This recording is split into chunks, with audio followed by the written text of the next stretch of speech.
This is old Buck Dell. I'm looking at the flashing sign that says on the air. So And it you looks are like on the air with Old Buck oh, Dave, old as Buck Dave always. there. Yeah, the Still two old here. bucks. Two old bucks are still here. Still here. So greetings to everyone. Greetings out there. And I would call it's not radio land. It's, I don't know, No, podcast no, land, it's I just guess. somewhere out there. Yeah. So let's sit down and discuss what we do when we meet over What coffee. we So do. tell me As your story, buddy. What's up? What's new? What's new? Who's I got winning? Who's losing? okay. Well, I know who's losing. you're looking at him. I got another rant here. I'm beginning to sound like a grouchy old man, but I do have an interesting episode. These things trouble you, right? These things that you bring up, they trouble you like They my shouldn't. They my shouldn't. challenges. They shouldn't. You'd think like, I could be troubled by, a broken aerator or something like that. Okay, you could. well, here's So here's, what happened? What happened? here's Tell my me. problem. Here's my big problem. All right. So last week, my wife and I went in for our annual blood tests. Okay, we go to an independent lab. Our doctor orders these ahead of our annual checkup. So then by the time next week is the checkup, and he's got all the blood tests in advance, and we can talk about how healthy we are or aren't anyway. Mm-hmm. So anyway, we got into this lab, went into separate rooms. The gal said, "Well, I've got you listed for a PSA and a B12." And I said, "No, I'm supposed to have a whole panel of tests." I said, "This is for my annual physical." She goes, "Well, there's nothing else in the system." I said, "Are you sure? You better look again." She looked, no, she says, "Absolutely, there's nothing else there, just PSA." And you're in the chair right now. I'm in You're the chair. I'm strapped in, okay? My veins starting to bulge. That's the one in my neck, not I was my going to arm. say that's the blue one in your forehead. Yeah. So I said, "All right, give me the two tests." And she says, "Well, I got to warn you, the B12, the insurance may not pay for it." And I said, "Well, okay, we'll deal with that one when it comes. Give me the tests." So they take the two tests. I go out, meet my wife, and she says, "Oh yeah, I had the whole battery of tests like always." I said, "Oh, okay, that's what I thought." I called my doctor's office. Ding, ding, ding. Red Yeah, flags are called flying. my doctor's office, and the nurse said, she says, "Oh yeah, I ordered the whole battery for you both. I definitely ordered it. It shows here in the system that they got it." I said, "All right." And I said, Do you "Well," have to go back? I said, "They don't have it. They say they don't have it." She says, "I will fax the order directly to them again." All right. Now, the first time it was sent electronically, all right. And it was all. Anyway, so she faxed it. Had you gone home already, or are you Oh, still... yeah. Oh, yeah. you already gone through the whole thing, back Oh, and yeah. forth. You're home. Yeah, I'm home. This is after, fasted for 12 hours. So I went back again this morning. I made an appointment for this morning at 8:30. Get there at like 10 after 8. I thought, because I had a bike ride scheduled for 9:15. I thought, I'll just do this, and I'll chow down and meet my buddies for the bike ride. So I get in there at 8:15. They called me in. I thought, this is great. This is going great. And I sit down, and she says, "Well," I explained, "Well, I was here last week, blah blah blah," and they faxed the tests because you people claimed you never got them. And she said, "No, we never got any fax last week." There's But two, she said, two veins in your forehead now. And she says, but wait, in our system it shows, oh yeah, all these tests were requested some time ago. I said, yes, that's what I was trying to tell you guys last week. These were all requested some time ago. She said, well, I tell you, we never got the fax, but the old tests are in the system, so we can do the whole panel on you. And I said, well, don't do the PSA and the B12 again. I already had those done. And she said, oh, we have to do what's on the request. She says, we can't change the request. Oh, my yes. Oh, it just gets crazier. You know what I did one time? I said, tell me what each one of those little tick marks on that paper mean and how much each one cost. And I am going to choose the ones I want. You know what I mean? Yeah. I Yeah. said, the guy with the magic pencil Yeah. picks 30 little boxes on there, Yeah. and you people are going crazy. I said, you tell me exactly what each one Yeah. does and what it does. And I'm going to say, do that one and not that one. And they calmed down a little bit after that and started working with me after that. But don't you hate when the medical system gets screwed up? There's things like maybe an aerator not coming in on a. Yeah, this is almost as bad as an aerator not coming in. Yeah, So I but you said, know what I mean, right? yeah. I mean, It's I'm like talking to this that's girl. I not said, life and death, but you got a needle in your arm and yeah. you're I going, just oh, said, come back again. just think about this, honey. I mean, just don't do this. Oh, we can't do that. I said, so I'm going to have to pay for these tests. I said, I just fought with you people for a year where you double billed me $232 for a test. She said, well, you can, try again. We can reschedule. I said, Jesus, I fasted twice for you people now. So I called the No, doctor's office. All right. And they said, we'll fax them again. All right. And the fax came and they did the tests. And they put me in a different room, different girl this time. And she says, yeah, okay. She says, I got to tell you now, the B12, you might get charged for that. I said, I don't want B12. oh There's no B12. There's no B12. There's no PSA. Stop. And she finally agreed. Okay, we won't do PSA or B12. my. And you would think something like that could easily be resolved, but they have, I guess, such strict guidelines that if they were checking you for pregnancy, you know, they say, I've got to do it. It's on the paper. It's on the Say, paper. it's on the paper. Say, but think about this. Think about it. Yeah. Yeah. No, there's nothing that gets me more when someone is cavalier about your time, back and forth. I mean, it's like a Jerry Seinfeld episode, back and Oh, forth. yeah. He don't care how many times you have to fast, or I'm sorry, come, let's do it again. Yeah. That's a Anyway, rant with a capital that's R. a rant. That's my rant. I'm done. The old bucks and vixens out there that know what we're talking about, feel free to write to Bucks Too Old and tell us that story. Yeah. All right. That's enough of that. That's enough Okay. of that. All right. Anything unfortunate going on your end of the world? Well, I was talking. I think maybe the last time that we were together about the aerator. You mentioned that, but that's one of the first of the things I was fixated on to repair. So once I accomplished that, I thought I was done with it. But it wasn't 24 hours. I tried to coordinate or match a new remote to my TV and soundbar. And I'm telling you what's the truth. I was going round and round and round. Now, I was going to call the company and ask them if they could walk me through it. I said, I'm going to figure this out. I did not figure it out. I had all these devices, I had one device to turn it on, one for the sound, one for this, one for that. Said I had this all set out. I had to walk away from it for a day.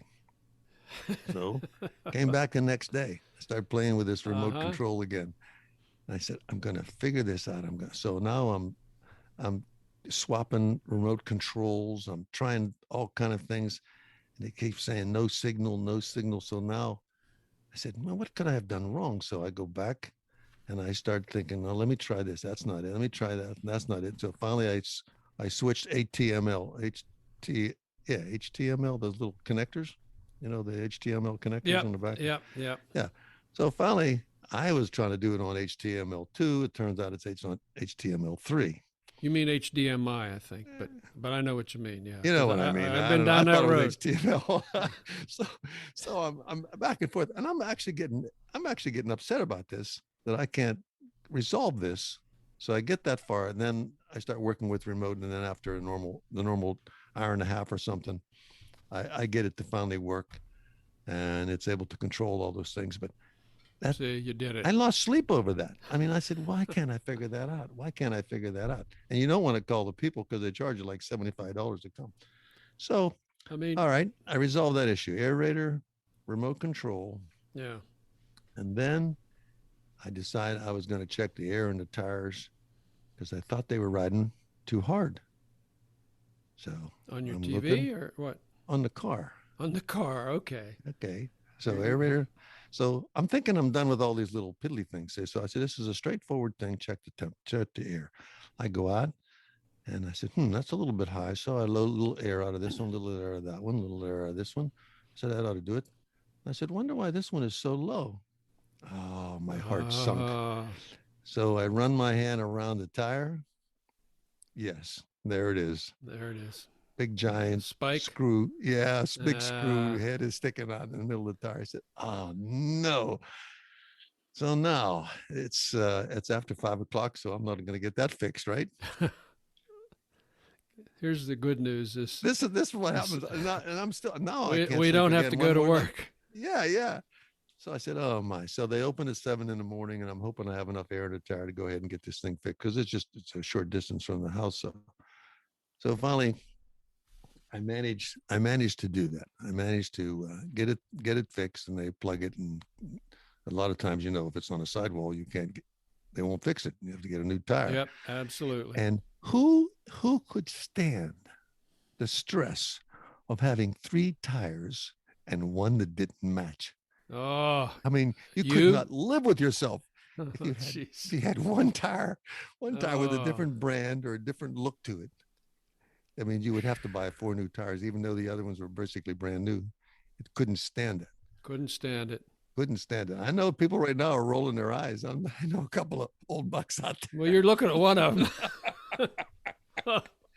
So I'm saying to myself, I mean, can you like get a magic marker or black magic marker and scribble it out or something? yeah, But you'd still know. The you'd still problem know, is and no you'd matter know. what you did, even if you wrote the name on the outside of the tire. So I'm thinking, it's like, what happens next? What possibly could come up next that'll fixate me and get me all sleepless over something I'm trying to do that I think is simple. So here's some lists. So what do you think happened? We got a list. Well, okay. Now, Okay. usually after a bunch of crazy things, you break a tooth, right? That's usually what you throw in. So did I break a tooth? Did you break a Did- tooth? No, I'm listening. I'm No. listening. I'm going to give you a list. I'm going to let you listen. This will be like a multiple choice quiz. Yes, this is a quiz. Did Oh, I break a man. tooth? Did I drop a knife on the instep of my foot?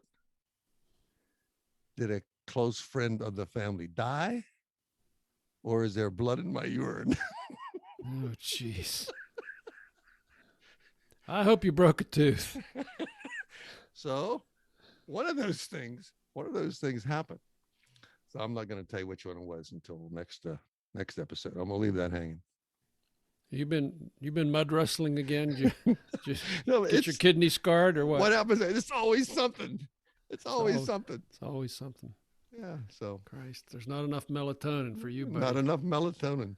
Not enough melatonin. Not as long, out there. not as long as you're putting yourself through these Hey, stressors. speaking of it, I should have tried some of that. I'll tell you this. Thinking about all this stuff drives me crazy. Yeah, I'm one to talk, ranting about blood tests. But fortunately, I have a coffee buddy that I can talk about all these things, no matter what's on that list. Mm-hmm. I have a coffee buddy that I can run it by and walk away feeling good about it. That someone gave me a I understand. Look, got that. Someone created the illusion that he cared.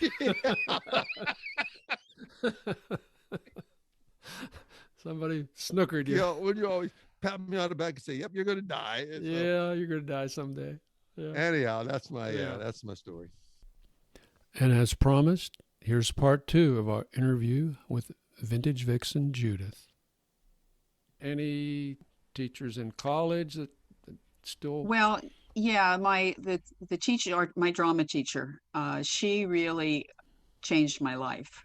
Her name was Harriet Nichols Allen, and I went to Mount Mercy in Pittsburgh, and we were right down the street from Pitt. So a lot of times Pitt would hire people, and then their spouses would come and work at Mount Mercy because Pitt wouldn't hire couples. It was either one or the other. Okay, right. And so we got some really excellent teachers because of that. She was a graduate of the Yale School of Drama, a wonderful actress. And I took acting, directing, oral interpretation. She directed some of our plays. And I had really never done a play. I love theater because, Miss Neff introduced me to that and used to take me into Pittsburgh to see plays, but I didn't ever do a play. I never made it into the high school plays, but I love theater. And somehow Mrs. Allen thought that I had talent. Now, how she ever knew that when I had done so little, but she worked with me and worked with me and worked with me and just kind of unleashed a power within me that I never knew I had. And it really changed my life, because prior to that, I would say more on the shy side, not totally, but I hung back more. And once I got on stage, I realized, well, if I can do this on stage, hiding behind a character, then maybe I can do more in real life. Mm-hmm. And I wasn't afraid to speak in front of groups and, to put myself out there. And I became much more outgoing. And I began to do theater, and that was just a wonderful creative outlet. I did probably my proudest moment in theater was I used to work with McKeesport Little Theater, and they were doing The Miracle Worker. And I wasn't in it, I was the stage manager. But the woman who was playing Annie Sullivan had a sudden death in her family. And she said, and they thought they were going to have to cancel the second week of the show. And she said, well, I think I can do Saturday night but I can't do Friday because that's the day of the funeral. Mm-hmm. And the director looked at me and said, well, you've been to every rehearsal. You know all the moves. You probably know all the lines, because when you sit there and listen to it week after week after week in rehearsal, you do. You learn it. Mm-hmm. And she said, do you think you could do the show that one night? So I said, yes, like a fool.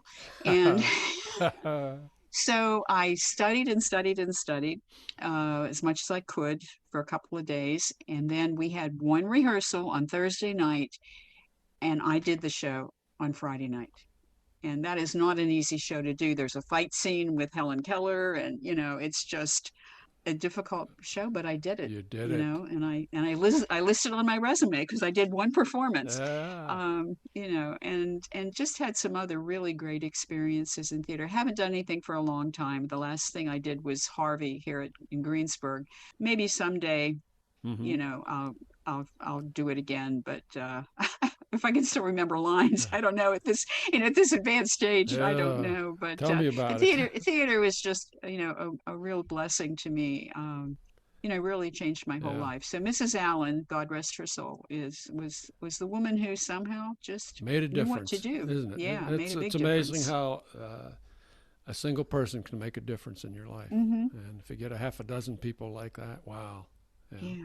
Well, I know you were always a fan of the musicals, so Mm-hmm. I've got to ask you a musical question here.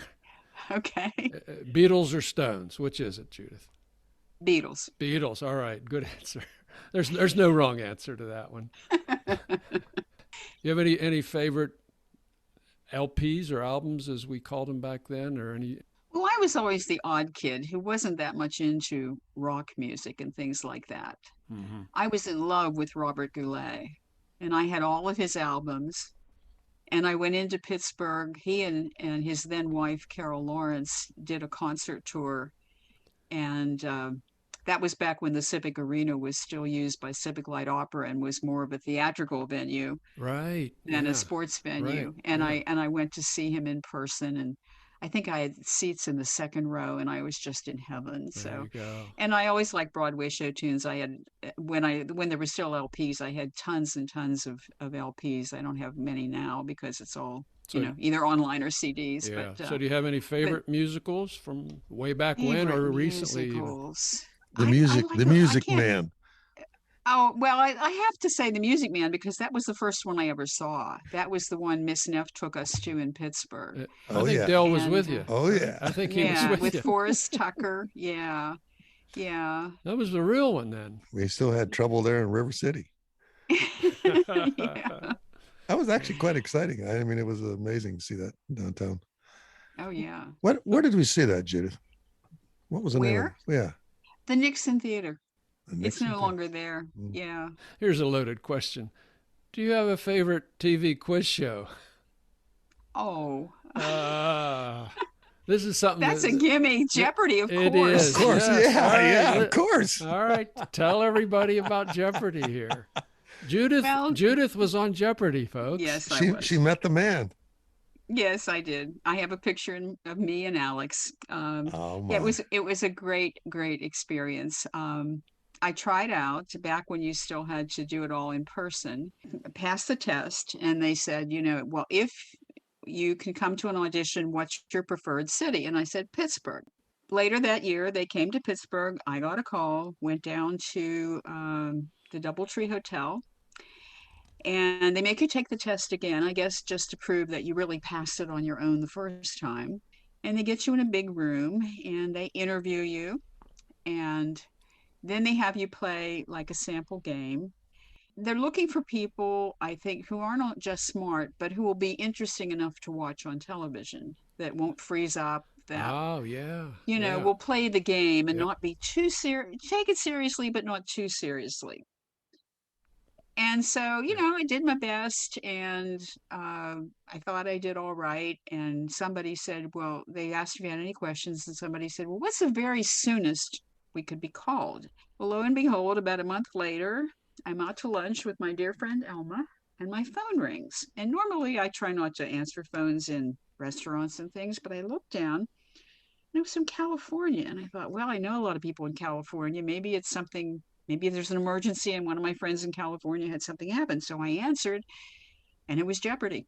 Oh. And they said, would you like to be on the show? And I'm like, of course. When? Next month. Oh, So boy. in February, I flew out to California.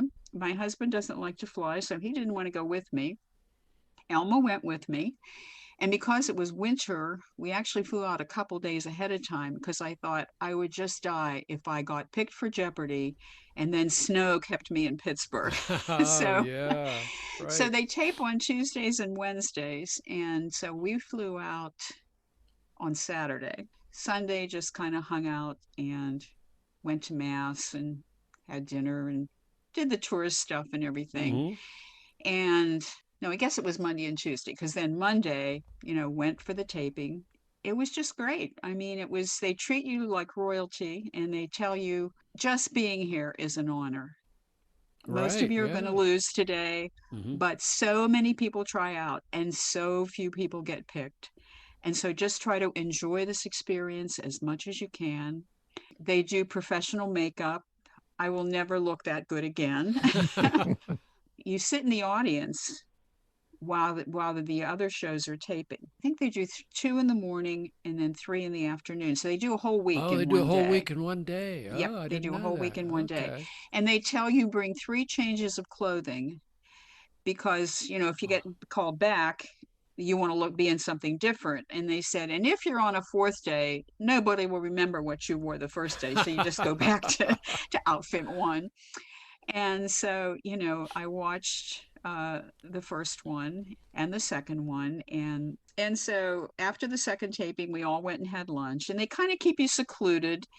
And so we had lunch, came back after lunch, so which was the Thursday show. And by this time, I knew Larissa was really good, and so I played well. I didn't win. But I was not ashamed of my performance. The thing is, the game goes so fast. I got 2 daily doubles. I got them both. I didn't bet a lot, and I was ahead a good part of the game, but then I had a couple wrong answers at the end that took me down like 1,000 below everybody else, and I was in third place. So everybody got the final Jeopardy. So of course I came in third. But a lot of times when you look at people, you say, why didn't they just sit on that the winning? But when you're playing, you don't know how much you It's have. yeah. The Oh. numbers are way off on the side. And the Oh, I only didn't time realize you ever that. get to look at them, I mean, you can't look at them during the game or you just get totally distracted, is when you go to bet. And then you look over to the left and you go, oh, wow, I've got this much money. But you have no sense of where you are in the game in terms of total until it's over. Oh, that's So I interesting. didn't know if I was high, low, what. I was just trying to answer questions. A friend of mine taped the show, and I've looked at it a million times, and I see ways that if I just done that one thing, I would have won the game. Yeah. It was just an overwhelmingly positive experience. Wish I could do it again. Yeah. But of course, once you're on, that's it. You can never go Okay. back. And So you got to meet the late great Alex Trebek. Yes, yes. And he is just as nice as you would imagine. Very down to earth, very warm. Between shows, he goes out to the audience and just fields questions, talked about his kids. It was a great, great, great Yeah, experience. great. Probably more than you wanted to know about it, but No, I know. I mean, I didn't know a lot of that behind the scenes stuff. That's interesting. heck, you ought to try out Dave. You're a smart guy. Uh, You really are. Oh, maybe yeah. maybe I used to be. Well, you traveled a lot more than I have. You would know some of those things about, what stops on the Orient Express and Well, all you, of you that. know who was really good was my sister Karen. Boy, she Oh, watched it every night and she nailed it. Oh yeah, she would have been yeah. the one. Yeah, she would have been the one. Yeah, Karen. I think she was my brother's prom date one year. Oh, okay. Switching gears a little bit, I'm going to ask you some questions, some of which might seem silly, but some of them not so silly. So, do you have a favorite movie? Favorite movie? Well, one that I can watch over and over and over again is Groundhog Day. Ground. I never get tired of Groundhog Oh, the Day. irony. Oh, It's just it's every time I watch it, I see something new. I I, just enjoy that movie so much. I'm with you on Uh, that one. I really am. Yeah, it's I always wondered what I would do. yeah, I keep yeah, acting like if I yeah, was there, would I change something? yeah, That was a good yeah. idea. It was That a was a good little clever idea. morality play too. It really Yeah. was. Yeah. yeah. Well, what about book? I'm sorry. Go ahead. Books. Well, my favorite author right now is Alexander McCall Smith. I just love him. He might be more of a women's author, but I don't think so. His first big hit series was the number one ladies detective agency, which is a traditionally built woman who lives in Botswana and starts a detective agency. And Ah. it's, nothing gory, missing husbands, long Mm-hmm. lost children, things like that. But she always solves it. She's married to a wonderful man who owns a car repair shop. She goes out into the bush where this orphans asylum is and helps the woman who runs the orphanage. Just very sweet stories. But in all of his stories, and then he's got another one about a woman who's a philosopher who lives in Edinburgh and a Swedish detective, and even some children's books. A lot of them are set in Scotland because he is Scottish. But all of his books have like little bits of his philosophy of life. Hey, Yeah. Dave, Yes, sir. I think every now and then we're going to have to check with Judith for a book review. You know that she's a We avid reader. we Is might do some guest book reviews here. Yes. yeah, yeah. Okay. Say we had a Okay. guest book Yeah. review here, and what do you got going? And because the old bucks sometimes run out of things to say. Not so far. Not so far. Every time is coffee time, so we go Dell on and for I it. were talking about superpowers on a recent episode here. So, what superpower do you think you would like to have in real life? Well, give her the same choice: invisibility or flying. It's funny because I've often had dreams of flying, and it was kind Ah, of neat. So I Ah, have that sensation of what it feels like to fly, but I think invisibility would be much more interesting. Yeah, yeah, I okay. would like invisibility. All right. So, do you have a Um, favorite guilty pleasure?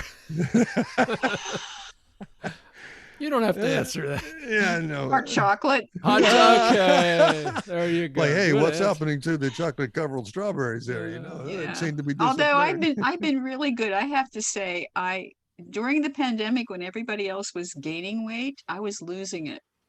Oh, I went on Noom, which you've probably seen on television, and I Yes. lost 40 pounds, and I'm in the wow. best shape I've been in years. Oh, Yeah, Wow. great. Wow. yeah. Congratulations. Yeah, Thank you. takes discipline.